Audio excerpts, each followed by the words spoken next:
Բարև ձեզ, Փաստինֆոն շարունակում է իր աշխատանքը ներքաղաքական զարգացումների մեր երկրում ստեղծված իրավիճակի մասին ենք այսօր զրուցելու կառավարման փորձագետ Հանրային խորհրդի նախկին անդամ Մարություն Մեսրոպյանի հետ։ Բարև ձեզ, պարոն Մեսրոպյան, շնորհակալություն հրավերն ստանալու համար։ Ադրբեջանցի Սյունիքի մարզի Արավուս գյուղում, տեղի հովին արձակվել են տեղի հովի վրա, քաշքշել են, հարվածել են, վնասել են աչքը եւ միայն տեղի համագյուղացիների իրենց օգնությունից հետո են ադրբեջանցիք նահանջել, այնտեղ պնդել են, որ հետ գնան, չգիտեմ, նահանջեն, դիրքերը առաջ տան եւ այլն, բայց կոնկրետ միջադեպից խոսենք։ Համագյուղացիների ուրեմն միջամտությունից հետո գնացել են հետ ադրբեջանցիք եւ փաստորեն իրենց համագյուղացուն փրկել են այս տղերքը։ Որտեղ է պետությունը, որ թշնամին ցենց կարող է մտնի գյուղ, աչքը վնասի հովի, ինչ որ պահանջներ ներկայացնի։ Իսկ 2018 թվականին 885 հազարում էին ընտրել, մտածել էին այն ժամանակ։ Հիմա մենք հետևանքներից ենք խոսում։ Ինչու ենք մենք հետևանքներից խոսալով ուզում ենք բուն խնդիրը լուծենք։ Ում ընտրել ենք, այդ իրավիճակն է ստեղծվել է, ոչ մի արտարոց բան չկա։ Ընտրված դասմա պարտություն ենք կրել, պարտվել ենք, հիմա չափուձև ենք անում։ Ես խոսում եմ 2018 թվականի, երբ աշնանը եղավ քաղաքապետարանում ընտրություններ եւ հետո դեկտեմբերին եղավ խորհրդարանական ընտրություններ, բայց մինչև այդ,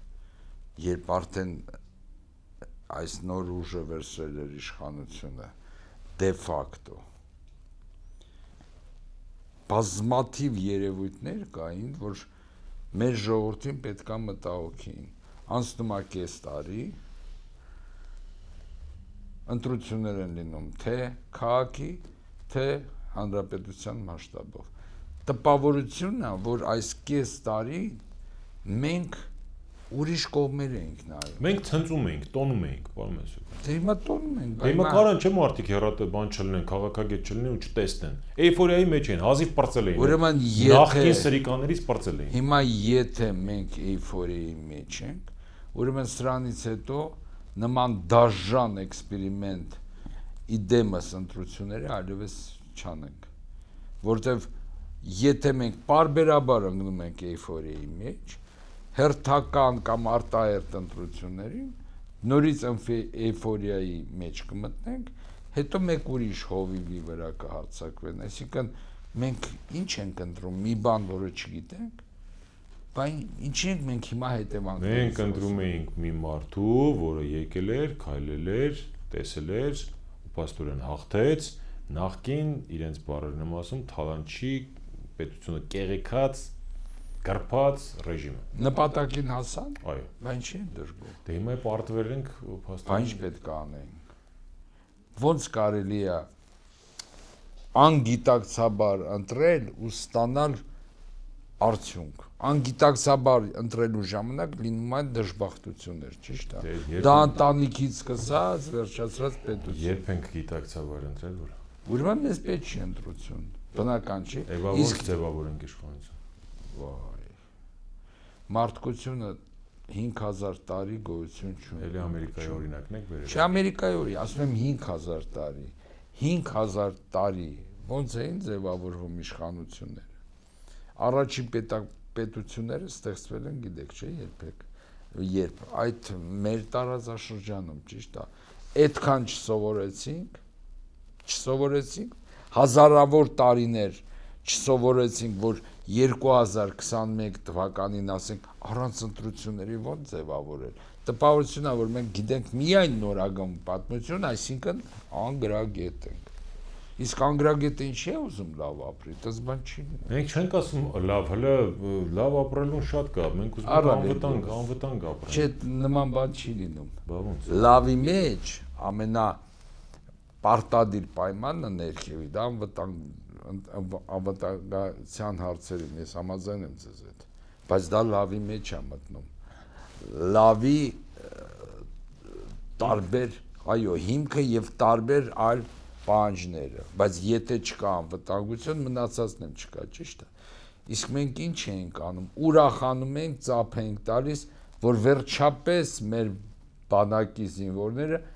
ելակ են ուտում։ Նոր մայկատրոսիկով։ Այո, ու ես որ նայում էի մեր ժողովրդին ցեղասպանությունով անցած ժողովուրդ, ելակով ընց են հրճեվում, կարծես 9 ամսեկան են։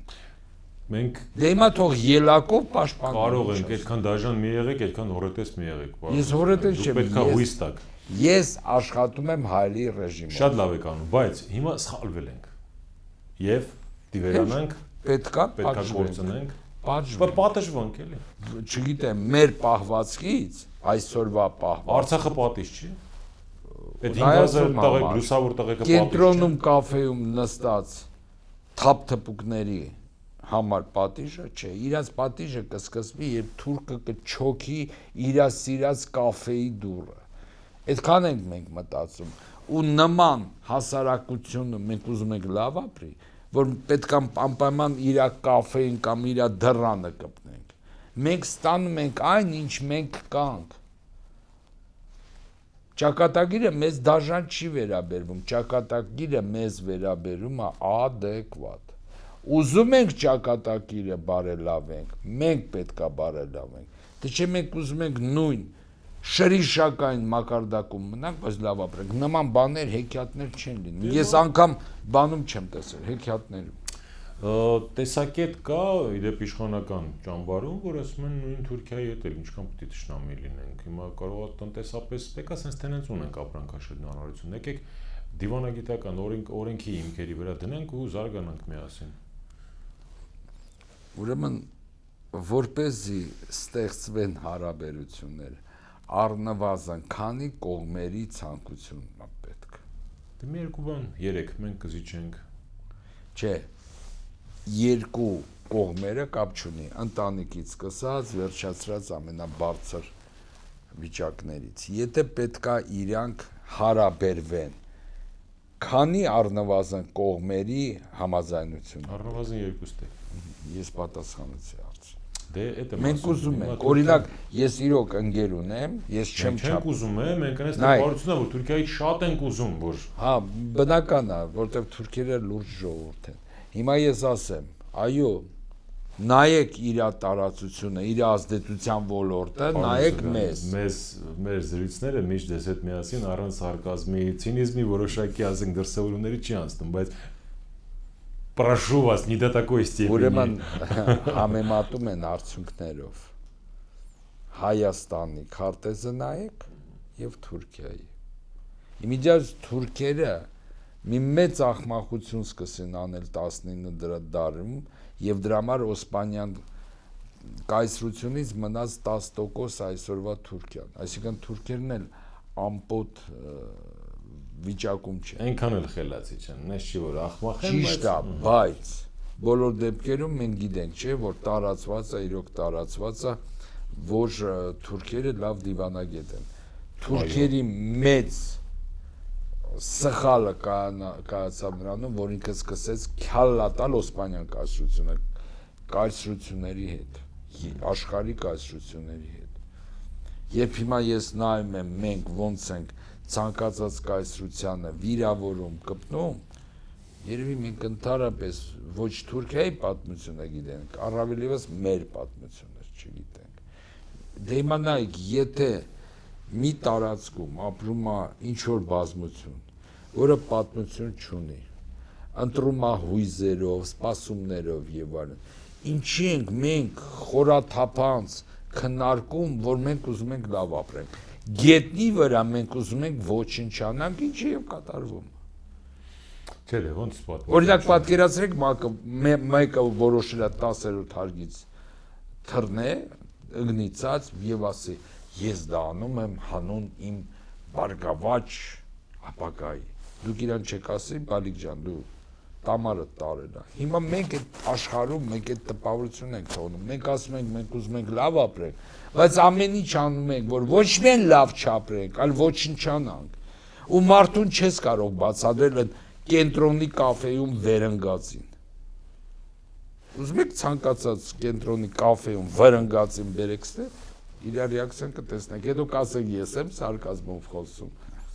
թե ինքն է ոչինչ Բալիկջան ռեժիմում ապրում, ինչ ասեմ։ Ի հեճուկս ձեր վատ կանխատեսումների ԱՄՆ նախագահը օգտագործեց արտաբերեց ցեղասպանություն բառը։ Տեսակ։ Դուք նկատեցիք ԱՄՆ-ի նախագահան, որ արտաբերեց մեզ մոտ գները շշտակի չան։ Թուրքերը մեր դուռը թակում են, ասում են մենք հիմա որ օղն եք ուզում վերադարձնել։ Քիչն են, ոչինչ։ Ով։ Գները։ Դուրջ։ Չեն։ Չէ, ներողություն, բայց ես ուրիշ բան տեսա, որ յուրաքանչյուրը սկսեց այդ վերմակը, ինչպես ասում են, իր վրա քաշել, հա, որ այս մենք ենք արել։ Չէ, այս հոյդան չի արել, բանն է արել, իշխանությունն է արել։ Հետո գնաց հանրապետականի թեթև light, ինչպես ասում են Կարոզարշավը։ Իսկան բոլորը սկսեցին ասել, որ այ մենք չլինենք, Բայդենը չէր ասել։ Ուրեմն մի հատ անեկդոտ կա, ես մի կտոր պատմեմ, մեկը ասում ու տենց չհասկացանք Բայդենը ինչի ասեց։ Հիմա ասեմ, մի հատ անեկդոտ կա, մեկը մյուսին ասում, դու գիտես դուրսը հորդարատ անձրև է, այս դիմացինը նստած ասում, սաղ ջհուդամասոններ են։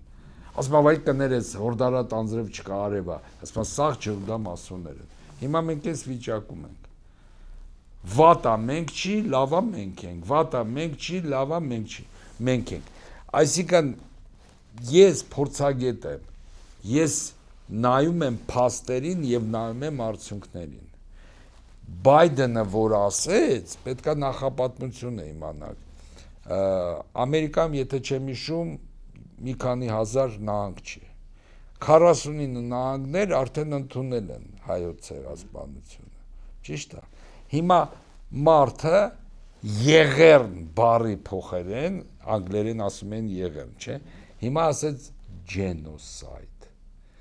Մենք կարող ենք ուրախանալ, հասկանում եք, որտեվ Բայդենը ասեց genocide։ Դա մեր բաղձալի երազանքն է։ Մենք շատ հասկանում եք, մենք որ գետնի վրա չունենք արդյունքներ, վիրտուալ արդյունքներից մենք հաճույք ենք ստանում, դե ստանանք։ Հայաստանի վարչապետ Նիկոլ Փաշինյանը գետնին կանգնած, պարոն Մեսրոպյան, հայտարարեց ուղիղ եթերում, որ հրաժարական է տալիս ու գնում ենք արտահերթ ընտրության։ Ճիշտ է։ Որ գետնի վրա կանգնած, հայկական գետնի։ Իսկ հայկական գետինը վիրտուալ է։ Մենք կարա երկու ոտերով կանգնի, ասի այնինչ ինքնստինքյան պարզ։ Ուրիշ հետաքրքիր բան էլ ասեց հրաժարվում եմ, այսինքն հրաժարական եմ տալի վարչապետի պաշտոնից, բայց շարունակում եմ կատարել վարչապետի պաշտոնը։ Այս ի՞նչ է նշանակում։ Ոչ մի չի։ Ես չեմ կարողանում հասկանալ կառավարման փորձագետին։ Հատուկ հրավիրել է որ հասկանա։ Ասեմ, ես էլ չեմ հասկանում, ես դրա համար ասում եմ կոմպետենտ 885,000-ը որ ընտրել են, իրանք մի բան գիտեն, չէ, որ ընտրել են։ Իրանք կանչեք հաթաթ 885,000 ասեք մի հատ ասեք, հետում ընտրել են, բայց իրանք ընտրել են, չէ, վերջ, իրանք դուք կանչեք, 885,000-ը նշանակում դուք մինչև կյանքի վերջ սաղ ինտերվյուն կունենաք, իրանք հասրեք դու որ ընտրել ես, ինչի համար էիր ընտրում եւ եթե դժվար չի ինչով էիր մտածում, որտեվ ինչ է նշանակում ընտրել նշանակում է որոշել ապագա, ճիշտ է, ընտրելը դա է, այլ իմաստ չունի։ Եթե 885,000-ը ընտրել են ապագա, ուրեմն իրանց էլ կանչեք, իրանք կասեն, ես չեմ ընտրել։ Հասկացա, բայց դուք փորձագետ եք եւ օգնեք ինձ խնդրում եմ հասկանալու։ Հրաժարվում եմ վարչապետի, ուրեմն տալիս վարչապետի պաշտոնից, բայց պաշտոնա պարտավորությունները կատարում եմ լիազությունները, ինչ անշանակ։ Ես մի հատ մեծ թերություն ունեմ։ Ես 88 թվականից 1988 թվականին շատ ճանաչված մարդկանց մտավորականներ, քաղաքական գործիչներ, պաշտոնյաներ, վերիցվար անձամբ կյանքում տեսել եմ, գիտեմ իրանց ծանոթ եմ։ Ինձ այդ հարցի պատասխանը պետք չի։ Որովհետև ես գիտեմ իրավիճակը, նաև ես գիտեմ, թե մենք ոնց ենք ընտրում, մենք չենք ընտրում։ Մենակ այն, որ մենք սիրում ենք հրապուրվել իմ կարծիքով, եզրույթով, երևույթով, սա նշանակում է մենք հենց որ ասում ենք իմ կարծիքով նշանակում է իրականությունը մի կողմ թողնենք։ Իսկ քանի որ մենք ամեն մեկս մեր կարծիքով իրականության հետ չենք առնչվում, ինչ եք դուք ինձ իրականությունից հարց տալիս։ Թող այդ 885 հազարները իրենց ամեն մեկը կարծիքով, շեշտում եմ, իրենք ամեն մեկը իրենց կարծիքով ընտրել են, ուրեմն իրենց կարծիքը հայտնեք, որտեվ ես խոսելու եմ փաստերով։ Շատ բարի, հիմա ձեր կարծիքով մենք կգնանք ընտրության, թե այդ ամենը ինչ-որ բլեֆներ կլինեն։ 3 անգամ եւ փետրվարի կեսերին եւ մարտի երկրորդ կեսին եւ 1 շաբաթ առաջ կառավարման մեջ կա գնահատական մոդելներ, որոնք միջած երբեք չեն սխալվել եւ մարտի 1-ի դեպքերը ես նախորոք հրապարակել եմ, որ կարող են sense դեպքեր լինեն, ի վրա ասում են շատ մռայլ ես նայում, ընդ որում ասողն ով ասել այն բոլորը գիտեք։ Չեմ ուզում անունը տալ։ Հիմա այդ 3 անգամ ես հաշվարկել եմ այդ գնահատական մոդելները։ Պարետոյի օրենքա դուրս գալիս, որտեղ երևում է, որ 80% հավանականությամբ լինելու են ողբերգական դեպքեր ընդհուպ մինչև արյունահեղություն։ Մոտակա 5 տարում Հայաստանում ցանկացած ընտրություններ։ Բերանս չորացավ մեր քաղաքական գործիչներին դրա մասին ասել։ Նայեք, չստացվի, հիմա էլ 18 թվականը անցավ 21 թվականին ինձ խեղդում են հացերով, հիմա ինչ անենք, հիմա զգուշացնում եմ, 2 տարի հետո թող լրագրողները ինձ չխեղդեն ինչ անել, հիմա եմ զգուշացնում, ու ես իմ կարծիքը չեմ ասում, ես բարոյական իրավունք չունեմ իմ կարծիքը փաթաթել, ես ասում եմ, կառավարման մոդելները այս արդյունքն են տալիս մեզ, բայց քանի որ մեզ մոտ չկան պետական գործիչներ, այլ քաղաքական, դրա համար մեզ մոտ բոլորը ուրախ գնում են ընտրությանը։ Իսկ քաղաքական գործիչների ու պետական գործիչների մեջ ես այսօր այլ տեղում ասեցի իմ ասուլի բանում հարցազրույցում, որ Ուինստոն Չերչիլը, մեր շատերի սիրած արևմուտքի կարկառուն ներկայացուցիչը, ասել է, որ քաղաքական գործիչը մտածում է մոտակա ընտրությունների մասին, իսկ պետական գործիչը երկրի ապագայի մասին։ Այ եթե մենք այդքան քտիծակ ունենանք եւ մենք ընտրենք պետական գործիչների, ոչ թե այս քաղաքական խամաճիկներին, որ հիմա ամեն օր մի 10 հատ կուսակցություն են բացում։ Մենք նման վիճակում չենք լինի, հիմա չենք այդ հայկական ցասում կա, վայ քորանեմ ես ինչ անեմ։ Այ հիմա մենք այդ վիճակում ենք։ Հիմա ասում եմ ժողովուրդ ջան, 80% հավանականություն կա, որ ընտրությունները բերելու են ողբերգական դեպքերի, զգուշացնում եմ ֆիքսեք, ընդ որում երևի 10-րդ անգամ եմ զգուշացնում տարբեր լրատվամիջոցներով, որտեվ հիմա մենակ մի բան ա լավ, ինձ մոտ չեն գալիս ասում, բա ասեիք էլի, այդ մի բանը չեն շպրտում։ Ամեսովեն, բայց ինչի վրա է հիմնված ձեր վերլուծությունը, էլի կասեք կառավարման մոդելը, հասկացա, բայց հիմա մենք ոնց որ թե չէ ասի թե չաղ ու բախտավոր կամ ուրախ երջանիկ, մի քիչ է տխուր, մի քիչ է ասենք մի օր լադի մեջ գնում ենք ընտրության։ Բերեմ ապացույց, որը բոլորը սարքանա։ Բերեմ ապացույց։ Բարգավաճ լուսավորնել, ասում չեն խախտի պայմանավորվածություն։ Բոլորը այդ ասելը մի կողմ թողնենք։ Բերեմ ապացույց, որը վերջերս մեր աչքի առաջ է եղել։ Այդ մեղրի դեպքերը։ Զգացիք ինչ։ Մի րոպե, ամենազգայուն կետը դուք։ Ճիշտ է, բայց զգացիք ինչ պայթյունավտանգ վիճակ էր։ Զգացիք, հիմա պատկերացրեք։ Դա իշխանությունը դա համարում է խուլիգանություն։ Այ մարդ ինչ ուզում, ես ասում եմ արյունահեղություն է լինում, տակը ինչ գրենք խուլիգանություն,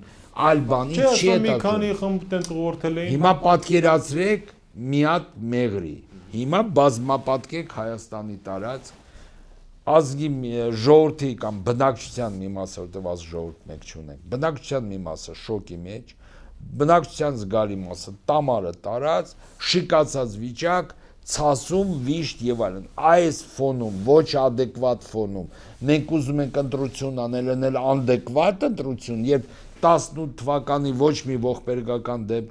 դեպքեր չէին եղել։ Մենք փայլուն ընտրություն արեցին, որի համար հիմա մենք արյունն ենք ստանում։ Շաղախվում ենք արյունով։ Հիմա դուք ուզում եք, որ այդ դեպքերից հետո դա դեղին լույսն էր։ Սյունիքի դեպքերը դեղի լույսն է։ Ի ապացույց նրա, որ վտանգավոր են այս ընտրությունները։ Էլի չենք հասկանում։ Ոնց ասում են քարտերի մեջ, ես փաս։ Գնացեք, կոտորվեք դագաղներ պատվիրեք, ես ասելու բան չունեմ։ Մեր աչքի առաջ է, չէ՞ եկել։ Հիմա նայեք ոնց են ասում։ Դուք լավ ձևով նկարագրեցին, դե դա մասնավոր դեպք է, մի խումբ խուլիգան։ Հիմա մի խումբ խուլիգան, 100 խումբ խուլիգան Հայաստանում, ի՞նչ է լինելու։ Ինչ ուզում եք անունը դրեք, ես ասում եմ արյուն է թափվում, դուք ինձ ասում եք ինչու է թափվել։ Ինձ չի հետաքրքրում ինչու է թափվել։ Մի բան է պարզ մեր անխելքությունից։ Վերջ։ Ընդդիմությունների իշխանությանը ստիպում ասում պետք է հարցին լուծում տան, քաղաքական ճգնաժամը, դու լեգիտիմ ես, դու վաճառել ես, դու ես իմիջիալոց մի քանի Որն է ելքը։ Մարդիկ ասում են կներեք, քաղաքակիրթ ճանապարհը ընտրությունն է։ Ես մի քանի անգամ մի հատ առաջարկ եմ արել, սա քաղաքական գործիչները կազմակերպված բերաները ջուր են վերցնում։ Հիմա դիմում եմ նորից շատ ցանկացողներ ընտրությունների, քաղաքական գործիչներին։ Բոլորդ ձեր հարազատների միասին հրապարակային գրեք պարտավորագիր, որ եթե այս ընտրություններում լինեն ողբերգական դեպքեր, դուք անձամբ ձեր գլխով եւ ձեր հարազատներով պատասխան եք տալու հրապարակային ու դաժան։ Ստորագրեք, հետո ինչքան ուզում եք ընտրություն արեք։ Ախր չի կարելի մեզ մոտ, հայերիս մոտ իսպար վերացել է պատասխանատվության հարցը, ու չեմ խոսում անձնական պատասխանատվության։ Ես ինչի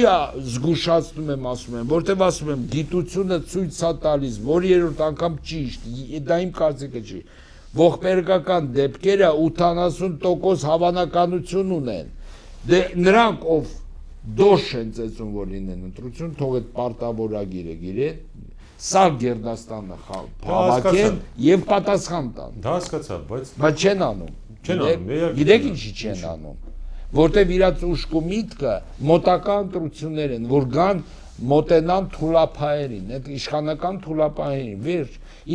իրանց համար Հայաստան, երկիր, ժողովուրդ, իրանց դարդերը չեն հետաքրքրում։ Դրա համար ինչ ճիշտ է հայերի մոտ կուսակցությունների նկատմամբ բացասական վերաբերմունք։ Շատ լավ, հիմա տեսեք, ես իշխանություն եմ։ Դուք ընդդիմություն եք, ինձ ստիպում եք ասում եք հրաժարական տո, ասում եմ չեմ տա, ինչի՞ տա, դուք չեք որոշելու։ Ժողովուրդը որոշի։ Մի երկու ճանապարհ եք փակում, Դեմիր ջան, Բաղրամյան բան, պահում եք։ Շարունակում եք, չգիտեմ, կոլապսի ենթարկել քաղաքը։ Հետո էլ ասել ասում եմ, դե լավ, եթե ես իշխանություն եմ, ընդառաջեմ, գնանք կոնսենսուսի, կանչում եմ, զրուցում ենք, իրար ինչ որ եզրահանգման են գալիս, որոշում ենք քաղաքակիրթ մարդավարի 21-րդ դարին համահունչ հարցին լուծում տալ։ Ասում ենք եկեք հունիսի 20-ին ընտրություն անենք։ Հիմա ասում եք կառունայողություն լինելու, բա ինչ անեմ։ Ես չեմ ասում։ Հասկացա։ Օրինակ հիմա ես որ ոնց ես ինչ անեմ որպես։ Եթե ես ասում եմ ժողովուրդ 10-րդ հարգի չկցվեք ներքև, կմեռնեք, ես հորետես եմ։ Ես ձեզ ասացի հորետես եմ։ Չէ, ես ձեզ համար չեմ ասում, ընդհանրապես։ Եթե կա վտանգ, ես որպես փորձագետ պարտավոր եմ։ Վտանգը կա, բայց վտանգը փորձագետը ինչ ելք է, այլընտրանքը ո՞րն է։ Այլընտրանքը դա էլ եմ մի քանի անգամ ասել, առավել եւս ոնց Սյունիքի դեպքերը հիմա բերեցի, մեր աչքի առաջ եղել է 1998 թվական, փետրվար։ Առանց ընտրությունների, առանց ժողովրդին նրվանացնելու, առանց ցնցումների մեզ մոտ փոխվեց իշխանությունը, բայց ես չեմ ասում, որ ես փոխվողների կամ փոխողների կողմնակից եմ, ես ասում եմ, անգամ մենք մեր կարճատև նորագույն պատմության մեր ձևը արել ենք, այսինքն 98 թվականին բոլոր կողմերը եղել են ավելի իմաստուն, քան մենք։ Ինչ եղավ։ Լարվածություններ գնում, ճիշտ է, առավելևս 86 թվականի դեպքերի հետ, որ Վազգեն Մանուկյանի եւ Լևոն Տեր-Պետրոսյանի, ճիշտ է, որ լավ ընտրություններ չէին, մեղմ եմ ասում։ Ուղղակի այդ ընտրությունները խեղ կատակություն էր, բայց այնուամենայնիվ բոլոր խաղացողները ներքին կամք ունեցան իրավիճակը ճգնաժամը հանել առանց ժողովրդին ներգրավելու։ Քանի մարդ զոհվեց կամ քերծված ստացավ 98 թվականի իշխանափոխության։ Ոչ մեկ, ճիշտ է։ Ուրիշ բան, որ մեկը կասի լավին վատի վրա փոխեցինք, վատին վրա։ Դա այլ հարց է։ Հիմա ես ասում եմ, հայեր ջան, ձեր ցավը տանեմ, եթե չեք ուզում արյուն թափեք, գնացեք 98 թվականի ճանապարհով առավել եւս որ փորձը ունենք եւ ողբերգություններ չեն եղել։ Ախր դա ուղղված է կառավարությանը ձեր խոսքը, ոչ թե Հայ Էրջանին։ Ոչ, ախր այնտեղ լարվածությունը, եթե հիշում եք, Ո՞նց բան ուղի խոսանք, դուք խոսում եք, որ Փաշինյան հրաժարական դուր։ Ես չեմ ասում Փաշինյան հրաժարական։ Մի րոպե, Լևոն Տեր-Պետրոսյանը երազում էր հրաժարական տալ։ Կարծում եմ ոչ։ Բայց տվեց, չէ։ Այո։ Դուք նշեցիք ներքին կամք կա։ Այո, բայց տվեց, չէ, այսինքն այլընտրանքը դա չի։ Ոչ, այլընտրանքը, նորից եմ, ես փորձագետ եմ, ես չեմ հորինում սցենարներ, ես ասում եմ, մենք հայրս 98 թվականի համանման վիճակը շատ հարթ ձևով անցանք։ Գոնե առանց արյունարարության անգամ որևէ ողբերգական դեպքերի, ճիշտ է։ Հիմա ասում եմ, մենք անցել ենք, կրկնենք այս դասը, այդքան բան։ Ոչ, պետք է անպայման պատերազմը կապիտուլյացիայից հետո, այդքան կորուստներից հետո մարդիկ խեղված հոգեբանություն ունեն, ասում են, գիտեք ինչ, ձեզ մոտ դուք ձեր զավակին են կորցրել, ոչինչ, եկեք ընտրություն։ Դուք պատկերացնում եք այդ մարդու վիճակը։ Կամ լիքը ծնողներ կան, որ երեխերքը չգիտեն, կորած են կամ գերի են, մեռել են, չեն մեռել։ Այդ մարդուն, այս վիճակում մենք ընտրություն ենք անում։ Լսեք, այս պայմաններում հավը մեր նկատմամբ իմաստուն կենթանի է։ Չի կարելի, ես բերում եմ 1000 փաստարկներ, մեղրի դեպքերն եմ բերում։ 98 թվականի դեպքերը, էլ ո՞նց ապացուցեմ մեզ, որ չի կարելի անել, վտանգավոր է։ Շնորհակալություն հարցազրույցի համար։ Կառավարման փորձագետ, հանրային խորհրդի նախկին անդամ Արություն Մեսրոբյանն էր այսօր մեր հյուրը։ Շնորհակալություն ուշադրության համար։